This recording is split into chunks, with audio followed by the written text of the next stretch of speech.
All right, Bill, we're here for episode number 7 and property number 10. Excellent. Excellent. Sounds great. What was the address for this one? This was One Irving Place in Menands, just outside Albany. Okay. And do you remember when you purchased it? That was purchased in 99, 2000 time. It was right around when we did that commercial real estate deal. So, without really looking back specifically, I believe that we may have bought this property just before the commercial flip or just after, but it was in that same general time frame. Okay. And if I remember correctly, you have one single family home in Menands at this time, correct? We had one single family home in Menands at this time, so we did have probably 4 years of familiarity with this particular small little cul-de-sac area. So we liked Menands. And was this another single family home? No, this was a 2-family. Okay. And it was pretty close to that first purchase? Yeah, it was very close. So you come in off of the main street in Menands, you take your turn into this cul-de-sac area, and you would enter our single family from the rear. And as you're entering that driveway into the rear of the single family, this 2-family was directly right on the right-hand side. Is that why you purchased it? Because of the proximity to the property you already owned? Yeah, we were still looking to accumulate a portfolio, and this particular property, I was tipped off by my tenant in the single family. So she was a longtime Menands resident, along with living right there in that cul-de-sac area, knew several of the people in the neighborhood, and she had let me know that I should keep my eye out for this one because the owner was having difficulty. How is the layout of this property? This was a typical 2-family, similar to what we were purchasing in Albany. 2-family, 3-bedroom, 1-bath apartment down, 3-bedroom, 1-bath apartment up. That typical up and down style 2-family that is super common in Albany and the other inner cities adjacent to Albany, as well as some housing stock in Menands. How did you fund it? We funded this one with the homestead construction rehab. So it was a foreclosure on the multiple listing service, and we got a pretty good price on it. And it didn't need a real lot of work. So it was just a matter of getting in on the purchase price and utilizing a little bit of construction rehab money to get it up to speed. But this one was fairly painless, on the rehab side. Do you remember exactly what it needed?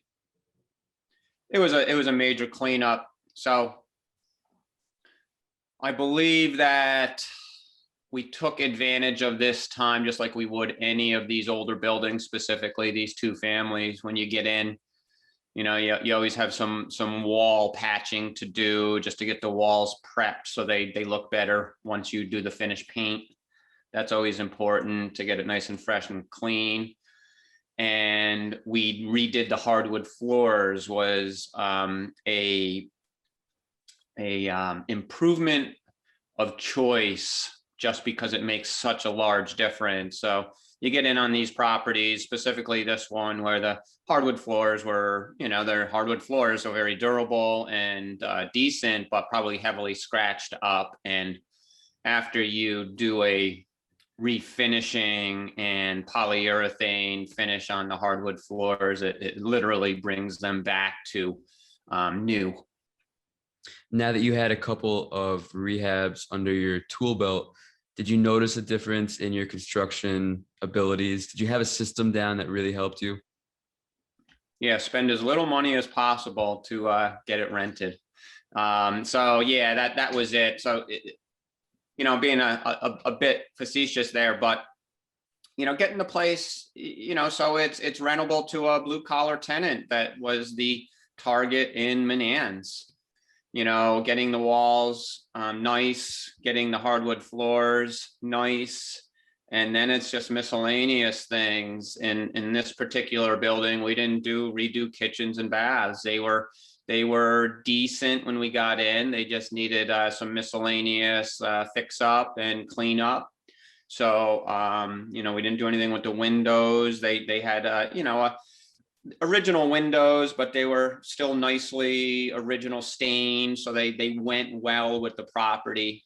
These older properties have the original moldings where it's got the stain finish around the doors and the windows, and the grids in the windows. So it's part of the character of these buildings, and it does make them it gives them their look.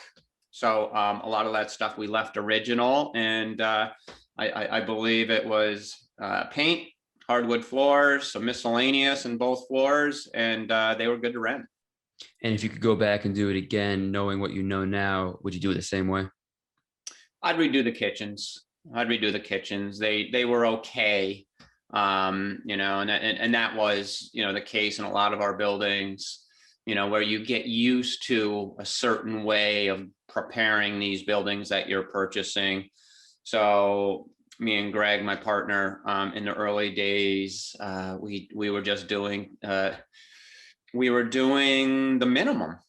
We were certainly providing good apartments, but if a kitchen or a bathroom, was functional and it looked decent, why fix something that's not broken? Looking back, and that was a different time. That was a different market. So it's hard to really put it in a good perspective. Now it's 2021, and the past, 10, 12, 13 years, it's become so trendy, to go in, everything goes out, new goes in. And it wasn't necessarily the best option back then. It's just it's almost become the way it is throughout the industry now. It is a different time, but I think it's such a numbers game. Whereas, would you get the cost of the kitchen back in increased rents? I think that's the question that it comes down to. Yeah, I would say, ripping out kitchens and baths and replacing them does turn out to be a numbers game. So, you put those trends aside, yes, we're in a different world, but when you pull out a kitchen or a bath or both, would you be able to get, 1,000 or 1,050 instead of $900, where you just cleaned up the kitchen and bath? So even back then, that remained true. The nicer product that you deliver, the more rent that you're going to get and attract a better tenant. So it's funny. It's been one of those things over the past 15, 20 years, making those decisions. Sometimes you wish that the kitchen and bath was just a no-brainer, where you just have to rip it out. But sometimes the materials are decent, and you're in that decision-making process where you don't have to do it, and you don't, and it may be the bad decision where it limits you on your rent. Sometimes you're left in that decision-making process, which still people do quite a bit, depending on the location and their asset. You take an older kitchen, and people will resurface countertops or paint the cabinets, replace hardware, things like that. So these are decisions that we have to make when we're getting into these properties. And it's easy to speculate from the sidelines and say that you should do the kitchen, but when it's your mind's on the big picture, which is still collecting real estate, and you're looking at the bank account, and if that money in there is going to go to a down payment, that might be better for your big picture goal as opposed to a kitchen, right? And that was a big part of our decision making at the time, spending as little as possible and and get it in the portfolio to move on. Mhm. So that was a big decision for us, where we would rather have not turned a project much larger at that point in time of our careers. How are the tenants in this building? Tenants originally were pretty decent. Unfortunately, the person who foreclosed on the house, they lived on the first floor. So they were owner occupied, and they just couldn't pay that mortgage for whatever reason. And I remember having to do some cleanup work when we bought that. The original owner left a mess, but a lot of times when you lose your house, you're not so motivated to leave it in the best condition. But now I'm remembering specifically the first floor. I believe we had maybe one or two tenants that were, a year or two apiece, but then we ended up getting somebody that stayed for probably 12, 13, 14 years on the first floor. Second floor, same game, where we had two or three tenants, occupying for, 2 or 3 years apiece. And then we ended up getting a tenant that was there probably the last 6 or 7 years. So Menands is good that way because it's located in a school district locally that is considered the best, that North Colony School District Menands happens to be in, which is a huge benefit for that community.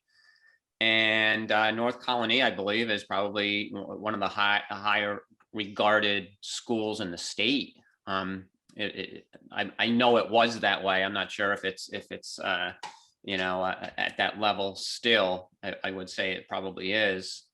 So we were able to get smaller families that wanted their kids in that school district, and they were able to get an apartment that was lesser rent than the city of Albany.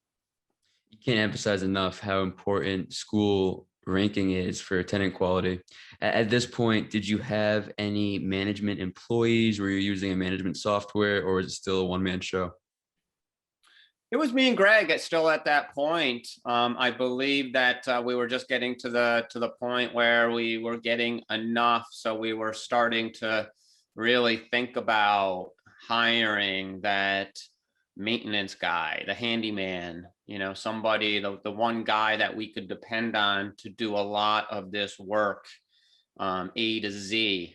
So when you're originally looking for that person, you're looking for the guy that can do anything from electrical to plumbing to, any of the tasks that happen in these residential properties. And we were also in that mode of stepping up to a property management software. And is it one of those things where it's inevitable, it's going to happen, and you and Greg discuss it when you see each other, but it's just a matter of time and finding the right person and doing everything correctly? Yeah, basically, it gets to a point. It got to a point with us where, we were building a portfolio, and we both had full-time jobs, and it was just getting busy. And, it was just super clear that, we just needed help because, we just had too much on our plate. Mm-hmm. This building doesn't have any of the crazy stories that we've heard before, but is there anything in particular that it taught you that has stuck with you? Well, just that power of what we already started seeing in Albany in that Pine Hills neighborhood is, we found this other spot that we had a desire now to see if we could build, a small cluster of properties in this cul-de-sac, which down the road we eventually did.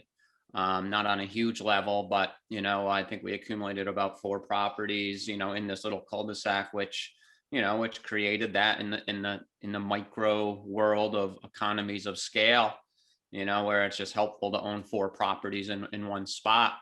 Otherwise, it wasn't a highly eventful property. Some of our, the first floor tenant that was there for 13, 14 years, she was a quirky type tenant, but you had to do the dance with that over time, high anxiety type person where the the littlest issues caused her, anguish and stress, to where, a lot of the times we're like, oh, Donna, come on, relax, but nothing major. It's just one of those tenants where, the smallest things were like the sky is falling. So, but otherwise she was a decent tenant. That's usually a good thing if the property is flying under the radar, right? Absolutely. Yeah. It's funny you say that, because I would explain this to anybody who I would speak to getting in the business.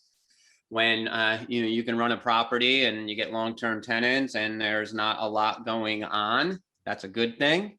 Specifically, when I started doing a little bit of management for management clients, I would explain it this way: when I'm sending you your management invoice, and you're just seeing my gross my management fee, which is the percent of gross income, and there isn't an occupancy fee because we got tenants staying, and there isn't any maintenance charges because nothing is happening to create maintenance where we have to send our maintenance guy or us to the property. So when my management clients got their invoices and they are looking at it saying, wow, there's really nothing going on at this property, what are we paying this manager for? Well, if you're saying that, that's a good thing, because if there's a lot going on and there's a lot of moving parts on this property, your invoice is going to be much higher. It's going to have the management fee, it's going to have occupancy fees, meaning we charge a 1 month's rent to fill vacant apartments. You're going to have those labor charges for work orders or whatever the case may be, any of the reasons why we have to go to the property. So if it doesn't look like we're doing anything, that's a good thing. That means that we're doing a very good job of keeping a stable property. Absolutely. The first thing that pops in my mind is an analogy to officials in sports. I was a soccer referee for a number of years, and you don't want to notice the refs. So if a game goes on and you didn't notice the refs at all, it's probably a good thing. They're probably doing their job well. Great analogy. I agree 100%. Anything else you want to add to this episode of Collecting Real Estate? No, I think that's just about it on this one, Stephen. All right. Thanks, Bill. Thank you.